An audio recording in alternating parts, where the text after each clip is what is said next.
Hey, Dylan. It's just saying, all right. All right. A pause of like 2.5 minutes. Cool.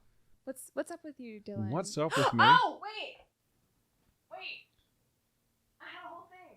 You have a whole thing? I had a whole thing. Hold on. All right. Hold on.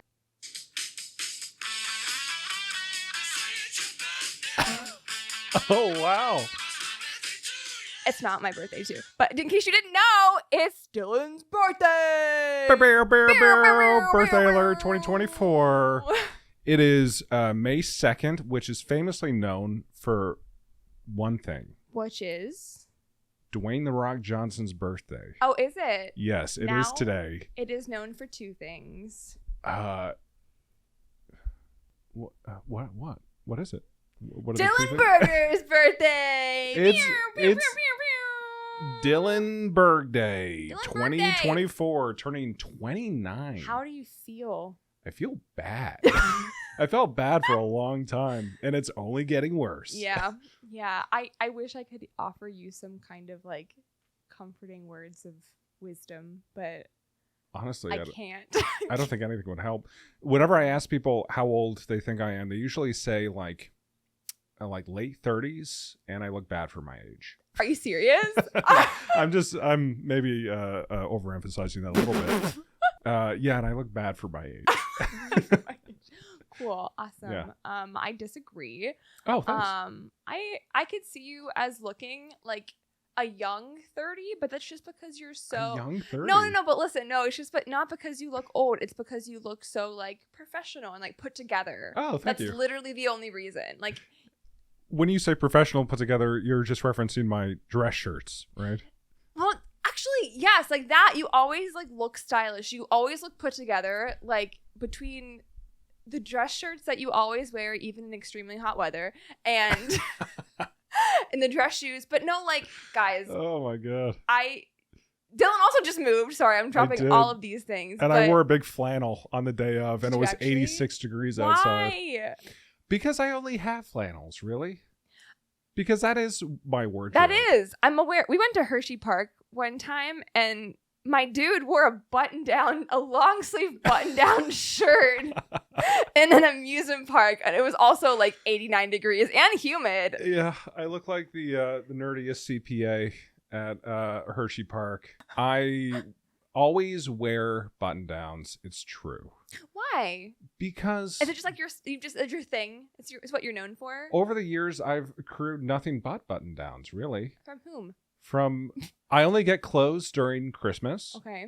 And I don't buy clothes for myself. And they're just always button downs. So either have button downs or my Naruto t-shirts, of course. Okay. Which, of course, shout out to Naruto Uzumaki. Holy shit, that's too nerdy for me. All you weebs out there. All you weeboos. Also, is it Naruto or Naruto? Oh, I should know this, shouldn't I? I'm not trying to call you out, but David says Naruto. So is it Naruto? Is it? I thought I was saying that. Is it Naruto? So you're saying Naruto. I feel like that's a wrong way to say that. Yeah, I agree. It's why I called you out. Oh man. How have you been, huh? Oh, I've been great. I've been doing really well. Things have slowed down for me to an extreme amount where now time is a blur in the opposite way. It used to be a blur because it just went so fast, and now it's a blur because it has been going much slower. Like over the weekend, I was like, oh, yesterday we did that. And David's like, that was literally this morning. Oh, that was this AM. Time starts to get a little weird the older you get. I freaking hate it. Some people speculate, and I know you have a thing about time and being scared of time. I do. I don't know if I should tell you this, but apparently your body physically adapts to the sort of flow of time. And because of this adaptation, time seems to move faster the older you get.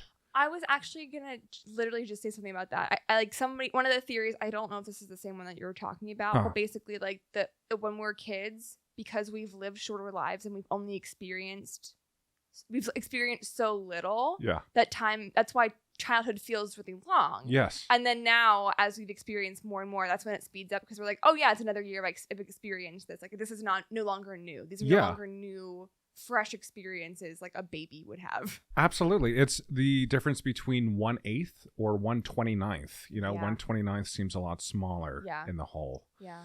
But it's definitely frightening to think about. It's terrifying. In lurdy, I'm almost 30. And lurdy, you're almost in your dirty 30s. I want a fucking Hallmark card that says that. So I can keep it on my mantle and look at it a year from now. Exactly. I will make you a card that says that. Oh, okay. And that'll be it. That'll be it. So conclusive, it. So final. Okay. That'll be it for you. That'll be it. It'll say lurdy, you're 30, and then the inside you open it up. There's no heartfelt message. It is just a squonk. Oh.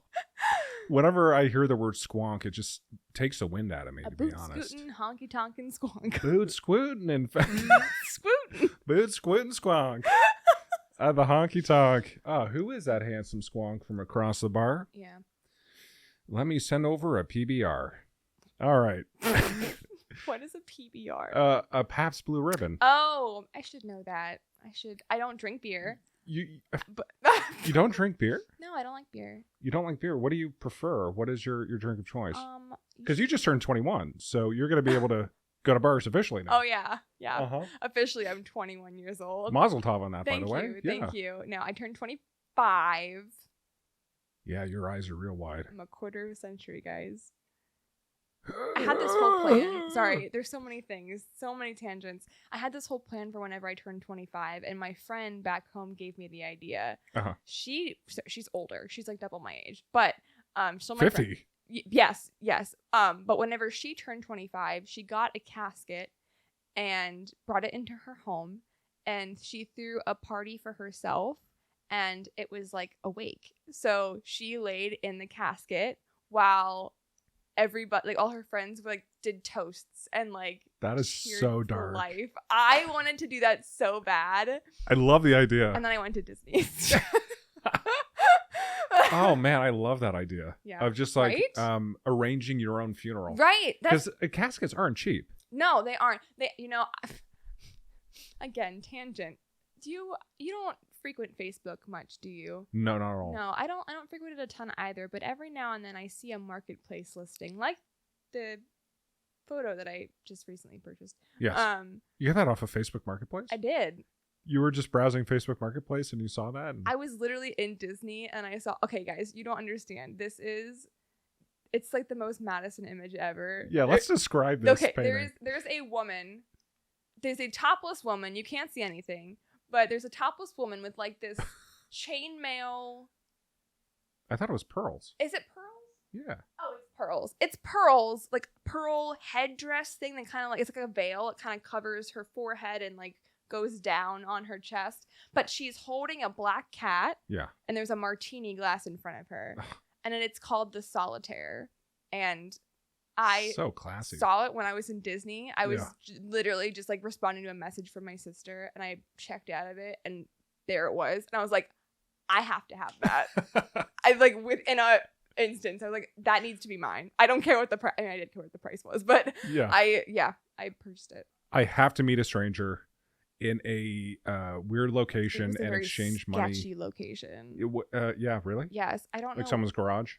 No, but it was in a street and there was lots of people walking around and I felt very unsafe in that neighborhood. Yeah. And then she didn't have teeth. Oh. I was already sketched out just from like the commotion that was happening in this street. Yeah. And then I just was not prepared for the gums. The gums. I wasn't. But there was probably some drug use involved.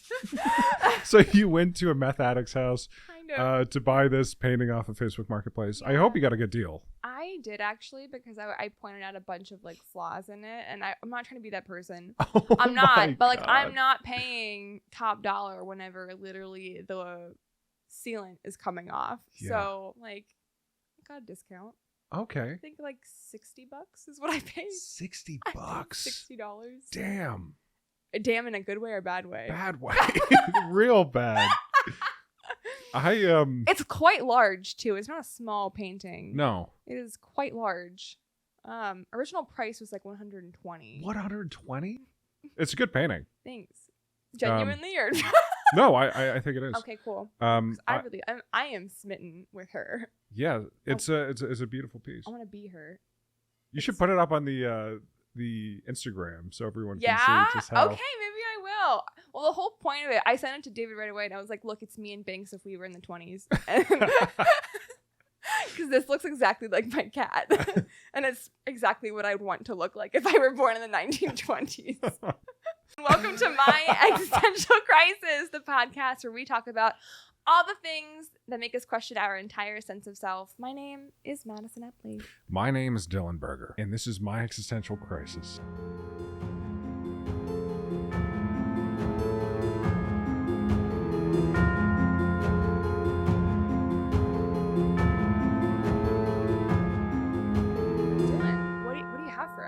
Do you want me to go first? No, I'd love to go first. Okay, I can go first. It doesn't matter. It's totally up to you. No, I have something very interesting to talk about today.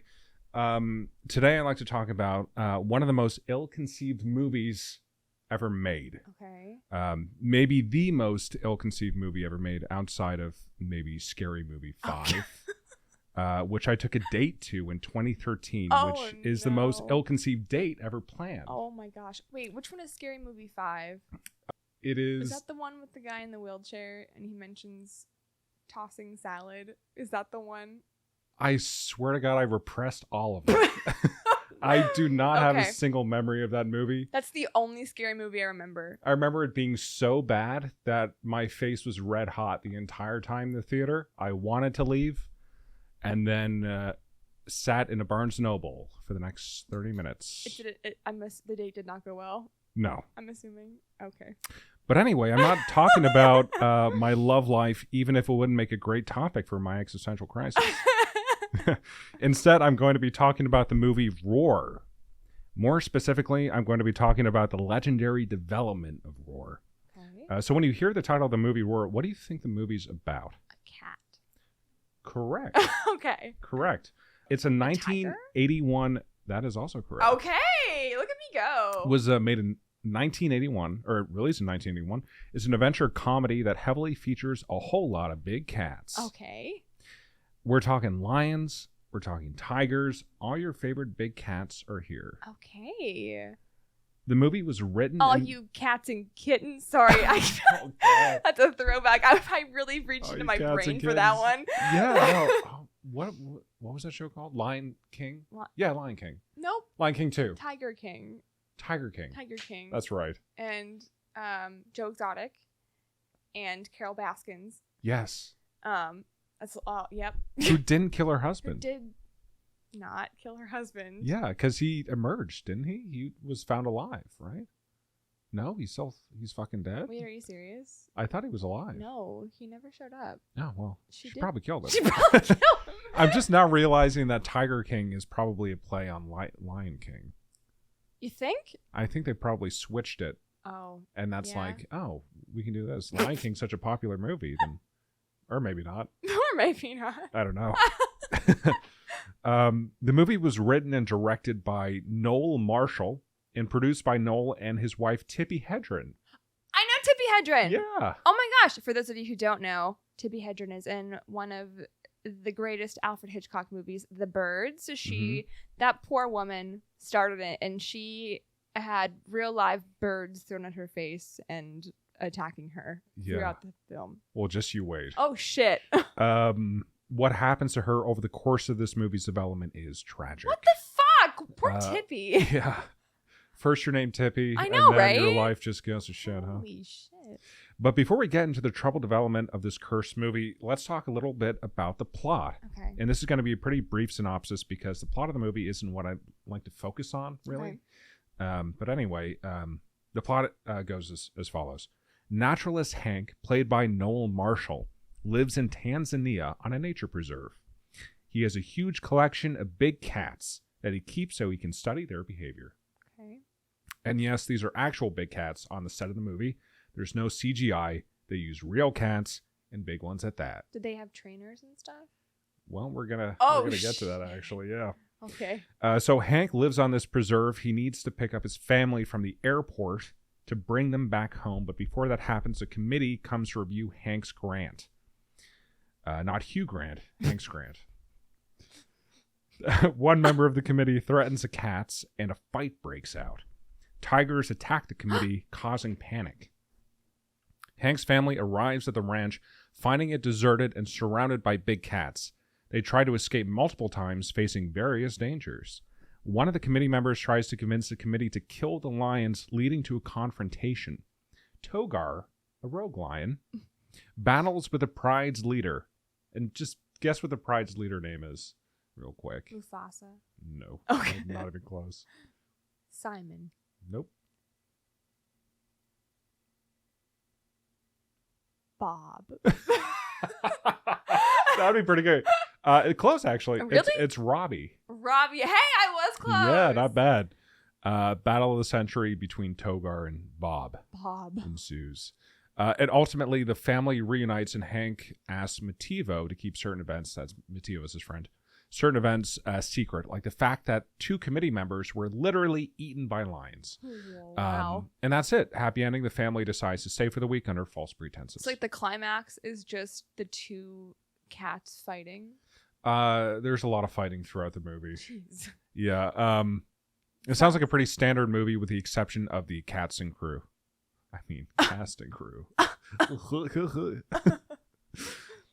Now, I should say, what interested me about Roar wasn't the movie itself. I tried watching the movie, and I gotta say, it's a little rough. I couldn't. Just from the description, I have very little patience for bad movies. Yeah, and this is definitely a bad movie.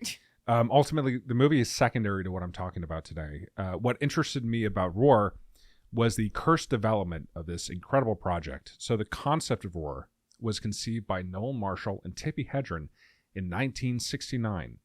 Marshall was actually working as Hedren's talent agent during the filming of a movie in Mozambique called Satan's Harvest, which is eerie foreshadowing. During filming, the two came across an abandoned plantation house which was overrun with lions. They were told by their guide that the animals were becoming endangered due to poaching, and that made them want to create a movie or a series of movies. In this case, just one movie. In a few minutes, you'll learn why. Oh, jeez. So Marshall and Hedren brought the movie idea to their family, who agreed to participate. The couple visited preserves, talking to experts, and soon realized they'd have to shoot in the U.S. since tame lions weren't common in Africa. This is the turning point right here where the wheels start to squeak a little bit. Okay. We're not going off the rails quite yet, but we're getting there. So several lion tamers warned Marshall and Hedren that it was impossible to group a large number of wild cats on a film set. Instead of listening to them, they got advice from another lion tamer named Ron Oxley. Oh, Ron Oxley, huh? Ron Oxley. What a great name for a lion tamer. Service. He suggested that the family get their own lions, give them basic training, and then introduce them to each other over an extended period. Yeah, based off this, Marshall and Hedren calculated the budget for this movie to fall around $3 million. Oh my gosh. Which, accounting for inflation, would be around $10.5 million today. Not a lot if we're looking at the budget of modern movies. Like, even romantic comedies are like $50 million for some fucking reason. That's I don't know. not bad. Marshall initially wrote the script for the project and titled it Lions, which was later changed to Lions, Lions, and More Lions. Which is... I'm so sorry. I was not expecting that. Yeah, which I guess is accurate. If we're naming movies just based on what is most obvious about the movie. Writing isn't for everyone. No. I think at that point, maybe we should just pump the brakes. Yeah, writing isn't for everyone. It wasn't for Noel Marshall necessarily. No, it wasn't. But he had a dream.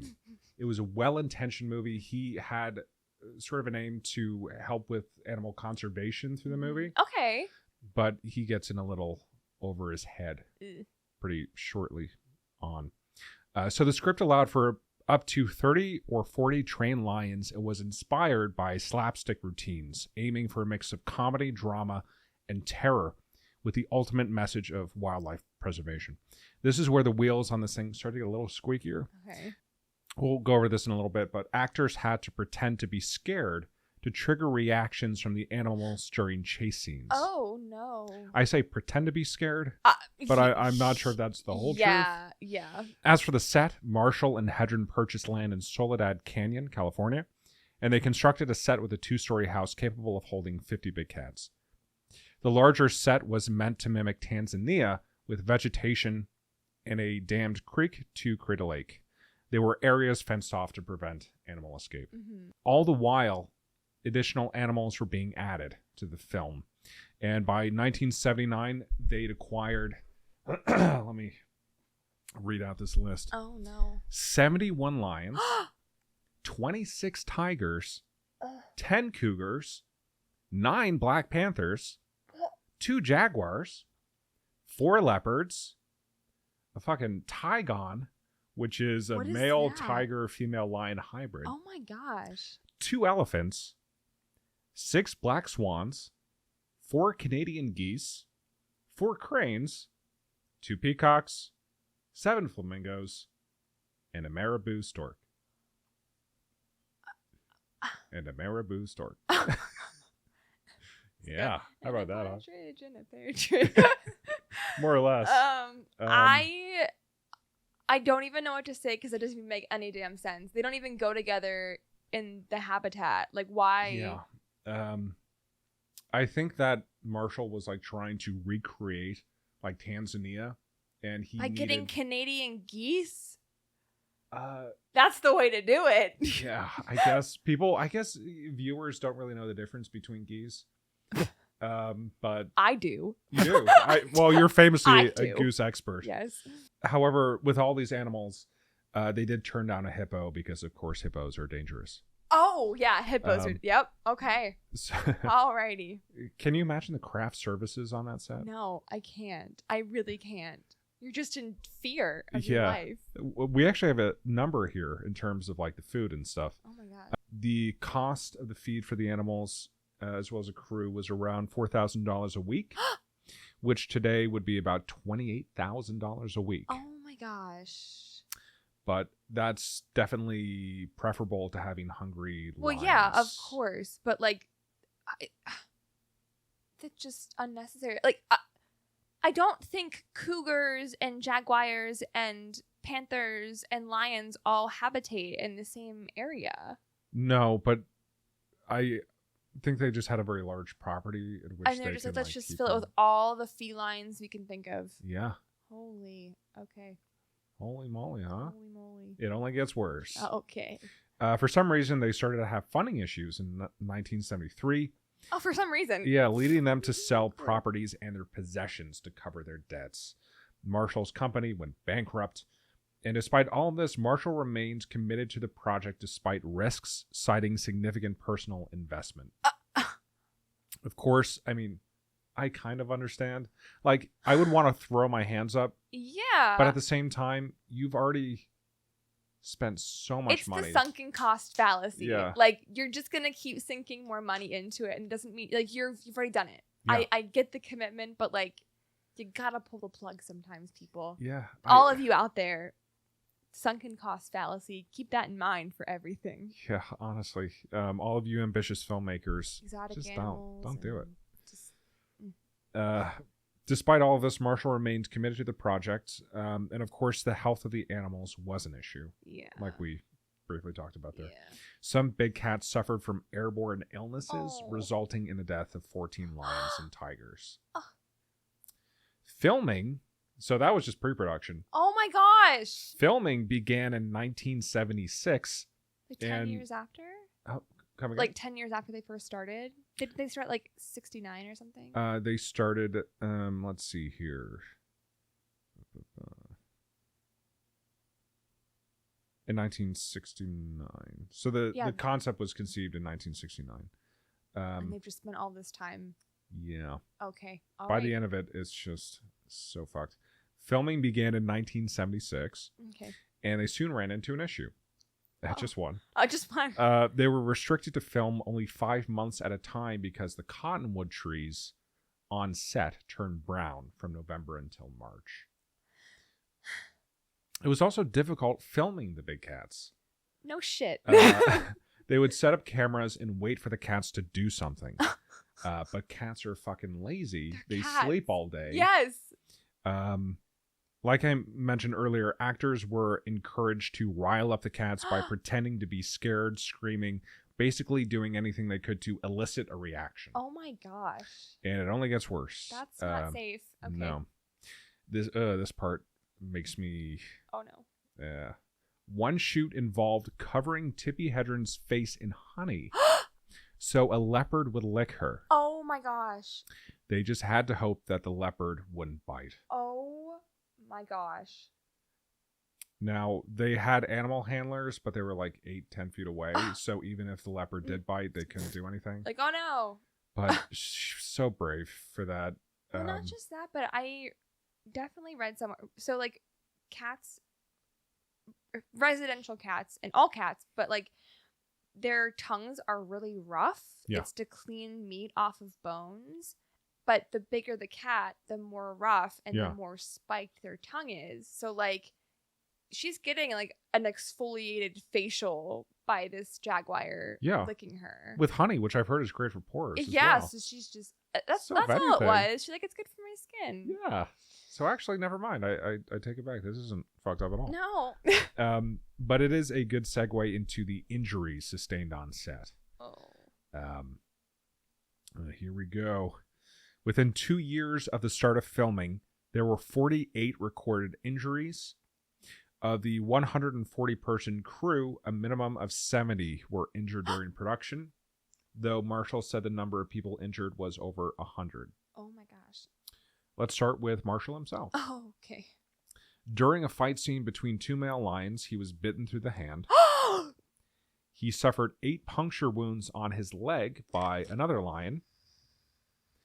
And he was hospitalized because of face and chest injuries and was diagnosed with blood poisoning as well as gangrene later on. Holy shit. At one point, doctors thought that he would lose his arm. Holy shit. Yeah, it just... For the love of the art, you know. And I'm just going down, like, in terms of, this is the least intense, and I'm going to get into the most intense. This is the least intense. Yeah. Gangrene, blood poisoning. Yeah, it gets worse. Holy it gets a lot worse. Shit, okay. Is Tippi okay? Well, Tippi Hedren had her head bitten by a lion named Cherries. So no, she's not okay. How did it not crush her skull? I don't know, but apparently she had teeth marks carved into her skull. Like it was that strong. Oh my gosh. A 5-ton elephant named Tembo, which is kind of delightful. Yeah, I love that. Tembo picked Tippi up by her ankle, fracturing it. Oh my gosh. Before bouncing her off its back. Holy shit. She was left with phlebitis and gangrene again. So gangrene, yeah. Later on, Hedren was scratched by a leopard and bitten on the chest by a cougar. Oh my gosh. Melanie Griffith, who's another actress you might know. Well, she was a member of the Marshall and Hedren's family. She was attacked by a lioness and received 50 sutures, and they thought she would lose an eye. She eventually needed facial reconstruction. And maybe the worst injury here, cinematographer Jan de Bont was scalped by Cherries. Again, Cherries. Oh my gosh. And he had to receive 220 sutures. And here's the thing. Oh my gosh. He went back to set and resumed work briefly after. Not briefly, but he did. Which is, why? Very, I keep saying brave, but I don't know if brave's the right word. Stupid. Yeah. Sorry, guys. That's not brave. This production hell lasted 11 years. 11 years. Yeah. So with all of that trouble, was the movie a success? It wasn't even theatrically released in North America. Oh my gosh. According to Hedren, distributors wanted a significant amount of the profit from the movie, which they intended to use for the care for the animals. It was also speculated that the film wasn't released here because the crew was non-unionized, save for DuBont. Yep. Makes sense. The world premiere for the movie was held in Sydney, Australia in 1981. Okay. It was picked up for release elsewhere and saw a re-release in 2015.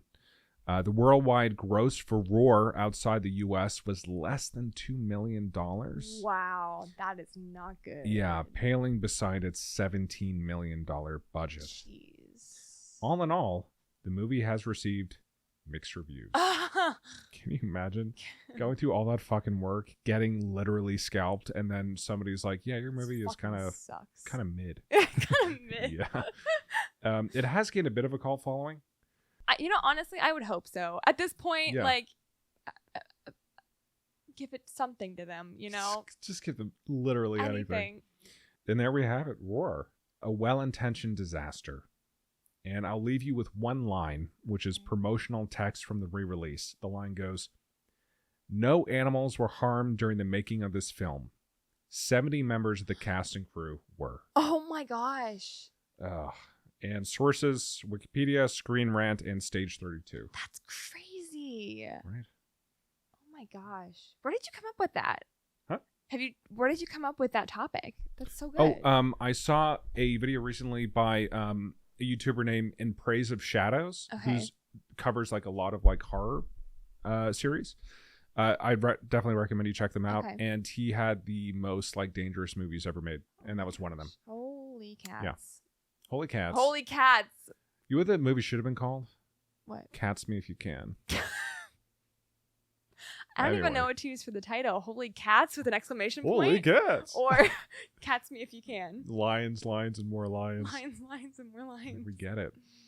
Yikes. Some fucking lion fan is like creaming his jeans, but for the rest of us, it's a pretty fucking, I should stop cursing so much. It's a pretty lame movie. It's a gosh darn. It's a gosh darn lame movie. I wouldn't pay a nickel for it. No. Well, thank you so much, Dylan. I love that. Sure, yeah. That's amazing.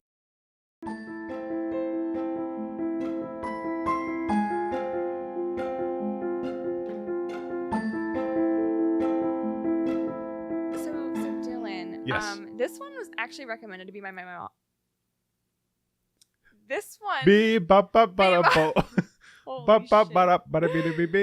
Oh my gosh. Scatman over here.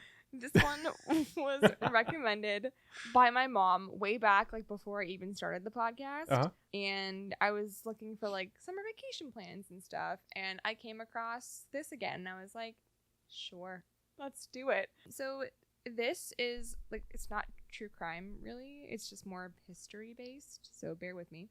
Okay. And it's one of the most infamous places on Earth.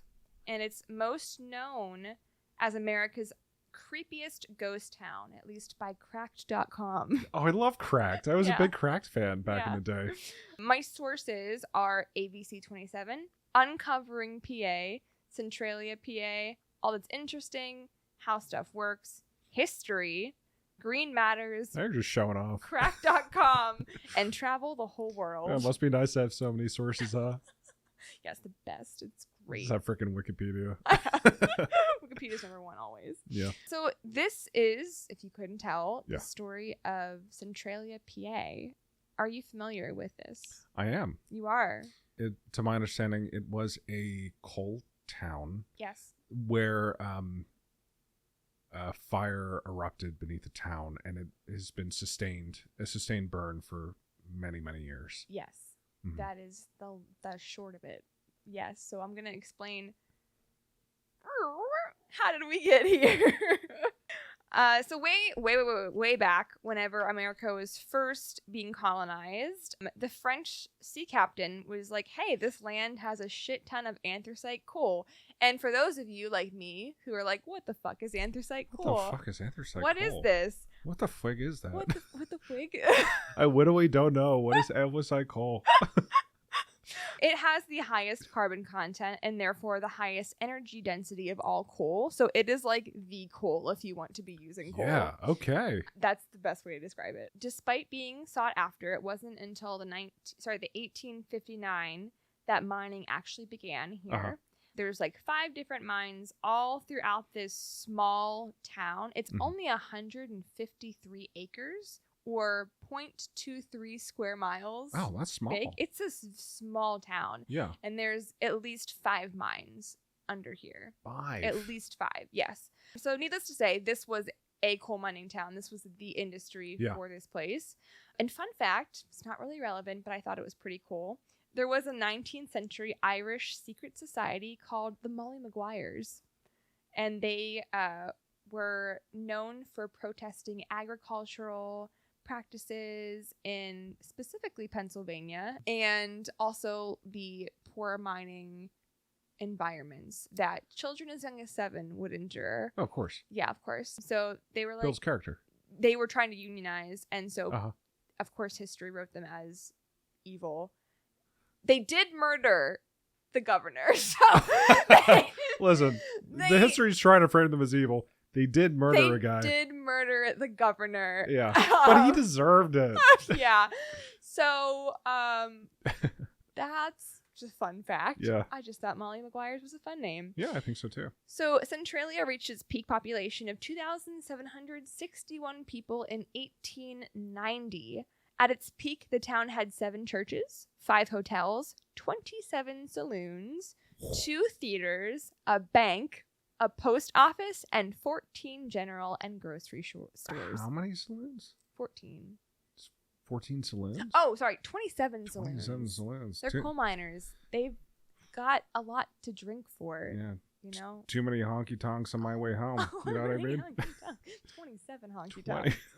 I gotta stop at each. So 37 years later, in 1927, the production of anthracite coal had reached its peak. It was popping off. Yeah, the place to be. It was literally. If you were a coal miner, yes. yeah. In the following years, production declined as many coal miners were enlisted in World War I. The Great Depression happened, which resulted in the closing of the mines. So now all the people in this town were like jobless and they couldn't afford life. Gotcha. And where were the Toby Maguires during this? Toby Maguires? Yeah. Oh, they were still there. Okay. So they were actually active as late in the game as 1980. 1980. 1980. Still killing governors. Still kicking. Yep. Yep. So during this time, whenever actual legal mining was no longer allowed, people would bootleg mines and like steal what was called like pillar robbing. They'd steal coal from the mines, which was really not safe and very dangerous, considering that they would take from like pillars left in mines that were there to support the roofs. Oh. So yeah, okay, not good. But you know, desperate times call for desperate measures. And of course, by taking away the pillars, this caused the collapse of many mines, further complicating the prevention of the infamous mine fire, which I am about to get to. The infamous mine fire. Yes. Real quick, because it comes up later. In 1950, the government acquired all the rights to the coal through eminent domain, making it like no longer anybody's property. Like now nobody owns it, the government owns it. And like, what is eminent domain? Basically, it's everyone who's like, government sticking it to the man. Yeah. Basically, it's the right of governments to just like seize private property for public use, and you can contest it, but it's very infrequent that you'll win. Yeah. Usually people settle. That's usually how it's solved. And this actually happened to my great-grandparents. Really? Yes, not for coal mining, but in their backyard, it was like this really huge hill. And they wanted to build a highway, 219 for all you Johnstowners. They wanted to build 219, and they offered my great-grandparents money, and they said no. Badass. Multiple times. Hell yeah. And they kept increasing the price. And then finally there's like, screw you. We're not paying you anything. We're just going to take it.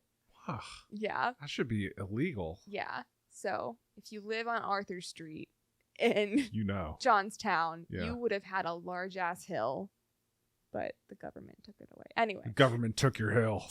What are you going to do, huh? Hill. You can't even die on it. They took it. So the mine fire.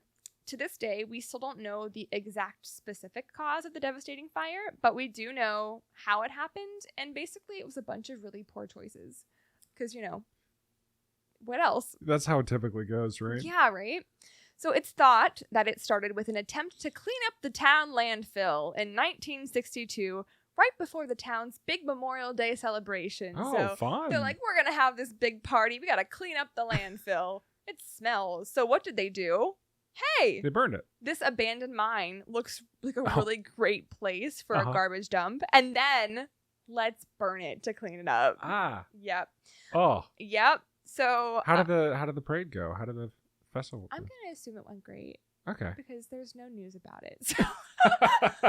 So, it went completely under the radar. And they put in so much work clearing out the landfill. Right? They fucking burned a whole town to the ground. Unappreciated though for what they did. Nope. Unappreciated. So the council hired some volunteer fire workers to clean up the town landfill, like set the quote unquote controlled fires and extinguish them. But a couple days later, they noticed that it was still burning and still burning and still burning, even after they tried over and over and over and over and over again to put it out. And they had done this many times. Mm-hmm. They just fucked up because it was burnt on a coal mine. Yeah. So basically what happened was an unsealed opening in the pit of the mine allowed fire to enter this just labyrinth of abandoned coal mine networks under the entire town.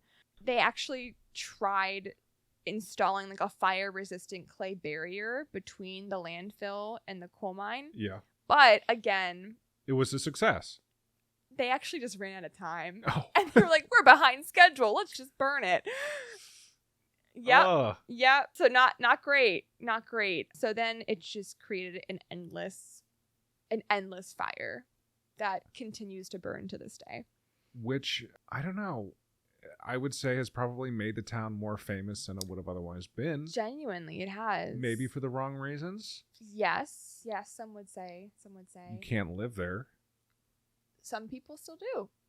Really? Yes. That's why it is a near ghost town and not a full ghost town. There's just one dude? There's more than one. There's more than one. There's two dudes? How many dudes are we talking, dude? 5 dudes. 5 dudes? 5 dudes, yes. Those are some committed dudes. I know. Committed is one word. You think they hang out? Actually, they might hang out. Maybe. So because now the fires, the coal mines were just burning, they had to close the coal mines because there were noxious fumes everyone was breathing in. Everyone was aware that this was happening, but it wasn't until 17 years later, in 1979, that people were discovering just the pure depth and scale of the issue. It's like that meme with the dog in the house on fire, and he's like, this is fine. Yeah. That's basically what these people were like.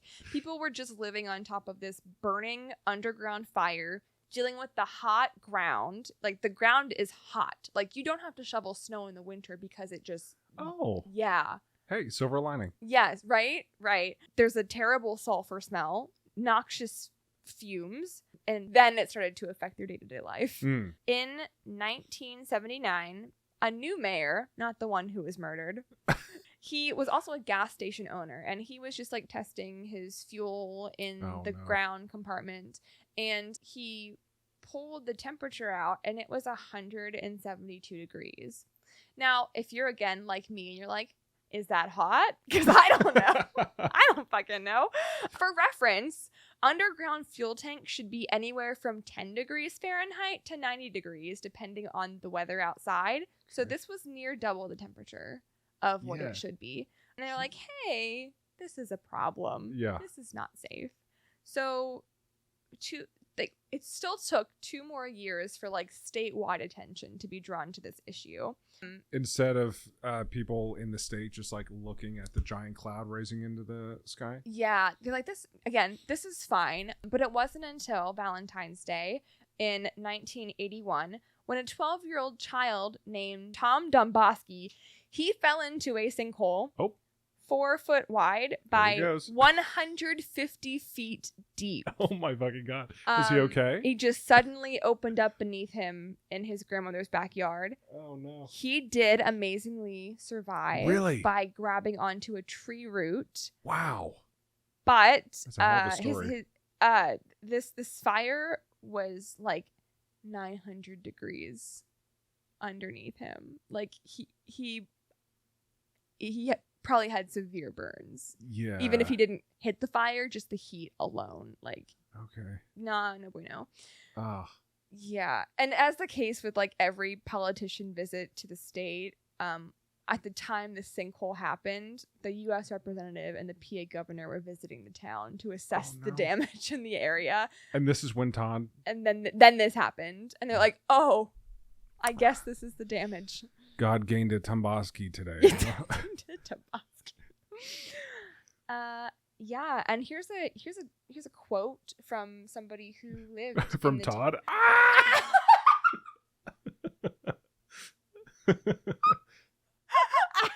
Oh my God! Help!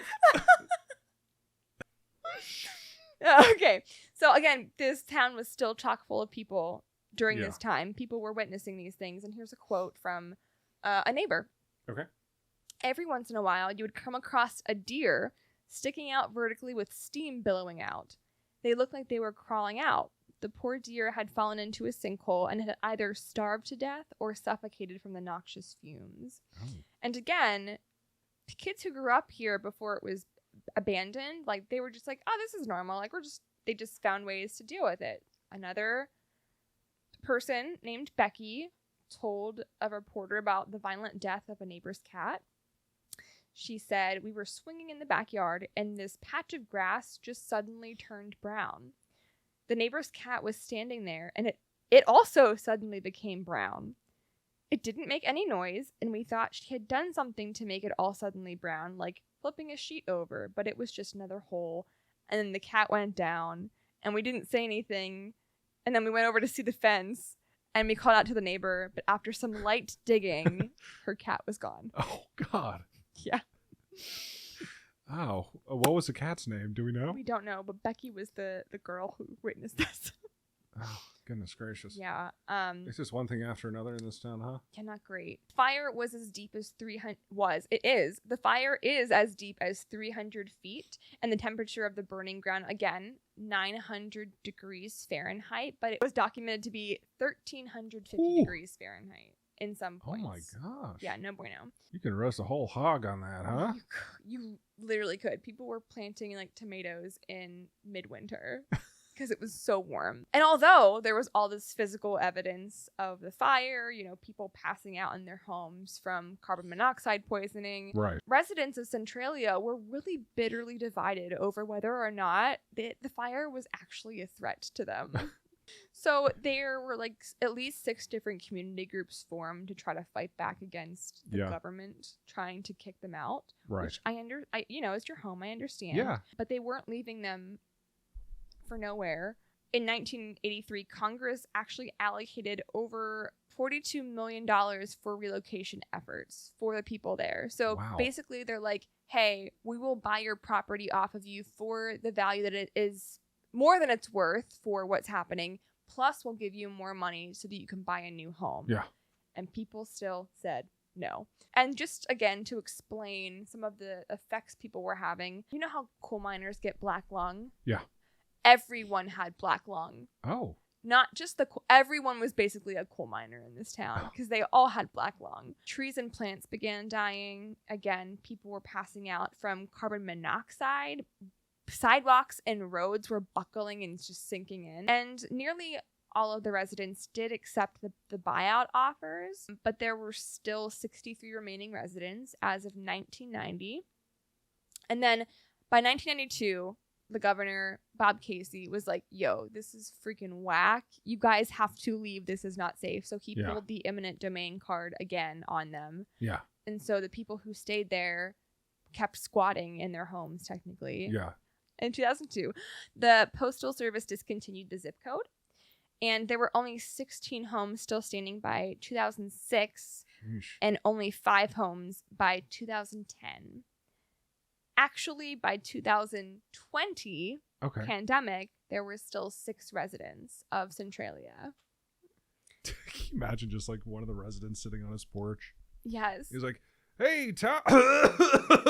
Basically, hey, Tom. It's fucking crazy. It sounds fucking terrible. It's bananas. And of course, people did try to stop the fire multiple times. Like with what? With like a fire extinguisher? With water? basically, so the first project involved like excavating beneath it to like dig out trench and expose the flames so they could extinguish it. Yeah. But the architects underestimated the amount of earth that would have to be evacuated, and they ran out of funding. So they couldn't do that. And the second plan was flushing out the fire by using crushed rock and water. So yes, water. But when they tried this plan, you know, it's so warm usually because of how hot this fire is. Oh, that it just turned to steam. No, but this time in the year, it was really unnaturally cold and they didn't plan for it. So the water lines froze. The one time the water lines froze. These people can't catch a break. And then they just didn't try again after that. They're just like, this is fine. This is fine. So most of the buildings have been demolished or reclaimed by nature, which I always think is really cool. And at like a first glance, if you look at pictures, it appears to just be like lots of fields with many paved streets being like overgrown. Mm-hmm. There is one remaining church. It is still in use. Really? Still in use. Oh, wow. It is called St. Mary's, and it holds weekly services on Sunday. Okay. To this day. I kind of want to go out there for a weekly service. Right? Yeah, that sounds like a good field trip. I would definitely do that. Yeah. And so out of the town's 4 cemeteries, all of them were in great condition, minus the smoke rising from the graves. Right? And yeah. I don't know why, but like a near abandoned ghost town feels worse to me than a completely abandoned ghost town. Like, 5 people living in this town feels worse than nobody living there. It is definitely a lot more eerie. Yes. And they can't get mail. Yes, they can't. And what do they do for utilities or So that was the other thing. The borough council still had regular meetings as of 2011, and it was reported that the town's highest bill at the meeting from PPL Electric Utilities was $92. Like, yeah, out of everyone. And they were really bragging that the town was not burdened by debt, and they were actually profiting, which, like, that's not really something to brag about. Yeah. Like, your town is non-existent. Can like 5 people really constitute a town? Well, it's hardly a group. They definitely say so, and they have been very outspoken against tourists and people coming to visit. So really? Yes, one of the most well-known parts about Centralia is the graffiti highway that goes into it. It's Route 61, and it fucking like buckled. Like there's a whole bunch of like cracks and dips, and it's just falling apart. You can't use it. Okay. It can be used for pedestrians, and people would flock there and like basically have like street parties in this abandoned highway. Like they'd have hot dog vendors, and like hundreds of people would gather in the summers and just hang out. But in 2020, instead of preserving it or like keeping it, everyone in the town, all 5 of them, decided to put dirt over it and basically just covered it with a bunch of like dirt mounds. So it's just this lumpy, bumpy, non-existent path anymore. Yeah. And they also complain about people like vandalizing their properties, which I can understand. You know, I wouldn't want people to vandalize my property, but also you live in an abandoned ghost town. Yeah. They're very stubborn. Yeah. Incredibly stubborn. And like I said, the fire is still burning and is estimated to continue burning for like 250 years. Yeah. A very long time. Wow.